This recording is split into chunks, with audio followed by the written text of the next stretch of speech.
to the Morrison government. It last week agreed to create a federal anti-corruption body to deal with crooked MPs and public servants.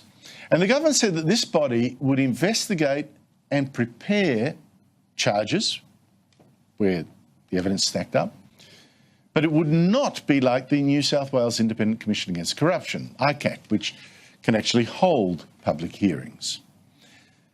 But Labor says that's exactly the problem with the government's plan. So, who is right, and how exactly should this proposed new federal body work? The government has appointed 3 experts to advise on its design. One is Margaret Cunneen, SC, who is retiring as Deputy Senior Crown Prosecutor for New South Wales, and I spoke to her a short while ago.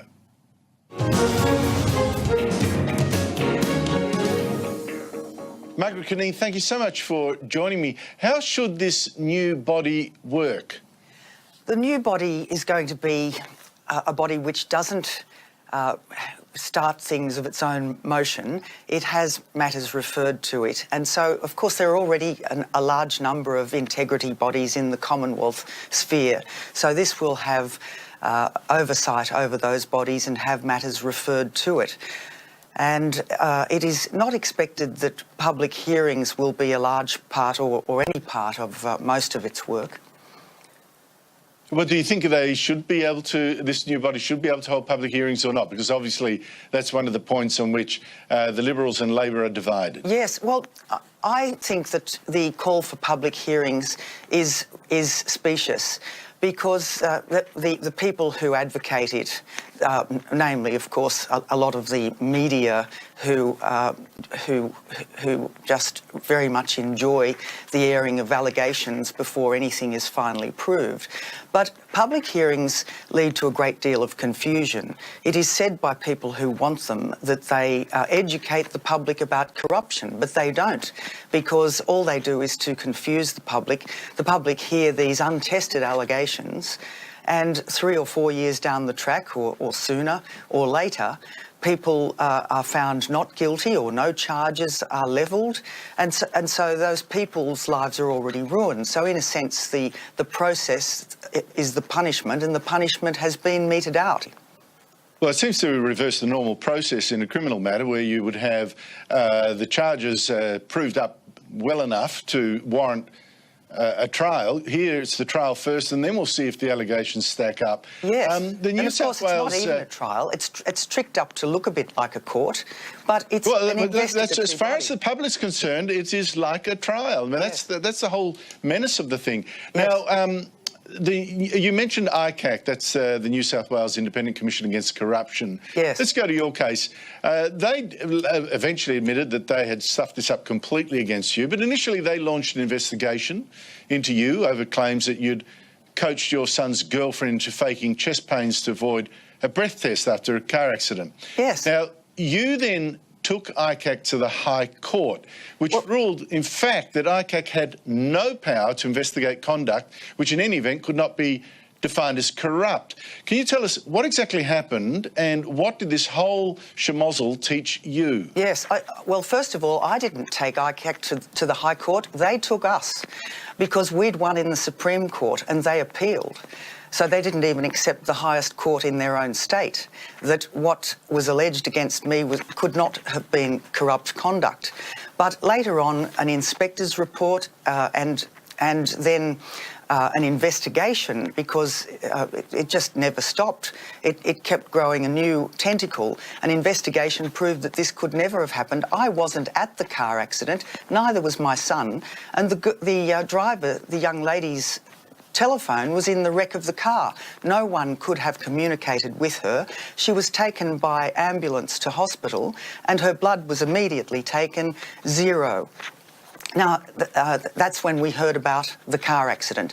True it was that she was never breath tested, but people aren't breath tested when they're injured in car crashes, because the police just go to get the blood test, which is of course always going to give a more accurate higher reading if one has been drinking. Her reading was 0. and she was coming home from work, so that wasn't any surprise. So, and later on, there was some kind of taped conversation apparently leaked to the favoured newspaper by an agency that wanted to try to prove it had something. Now, I've never been served with a copy of that. I've never heard it. My lawyers have never seen it. Now, if it exists, it was leaked. That is corruption. But what did it teach you about the ICAC process, though? It taught me that it's not fun. It's not a fun thing to go through. It's not like, it shouldn't be like pulling the wings off butterflies, which was what the commissioner who raided my home and my son's home without search warrants was heard to say at a lecture to lawyers about this fun jurisdiction. It's not fun for someone who knows you and who has chosen to investigate and go to press about you at all. And this shouldn't happen. We don't hear police officers saying it was fun to raid someone's house and then giving a press conference outside someone's house about things.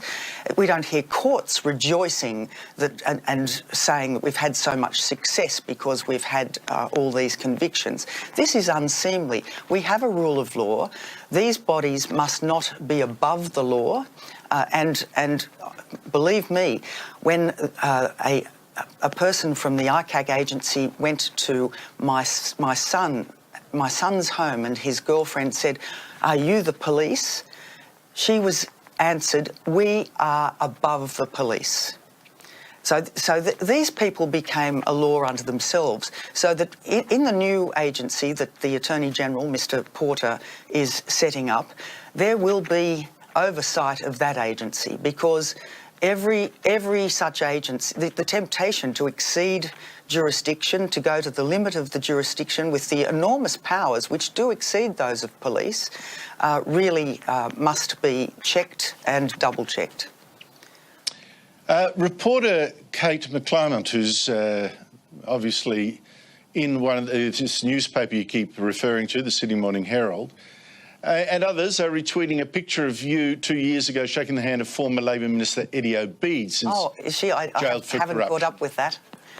Yeah, well, it's got a photo of you shaking his hand during his trial. He later got jailed. That was following an ICAC operation. Yes. I'm not sure what point they are making with that photo, but clearly, what do you think it is and what's your response? Oh, yes, the point must be that, see, she's really corrupt because she shakes the hand of an as yet unconvicted man in the precincts of the Darlinghurst court where I was conducting a trial as Crown Prosecutor in the court next door, and I saw a man who had been a minister in a government that I had served for 40 years. I'm not going to reject his proffered hand, and because I don't get joy out of it. It's not personal to me. If people are being prosecuted, I would probably have shaken the hand of the man or woman I was prosecuting on the day. Innocent until proven guilty. Margaret Cunneen, I wish you luck in making sure this new anti-corruption body isn't overmighty. But I fear that if Labor wins the next election, your work may be for nothing, but may at least count for something, at least until then. Thank you so much indeed for your time. Thank you so much, Andrew.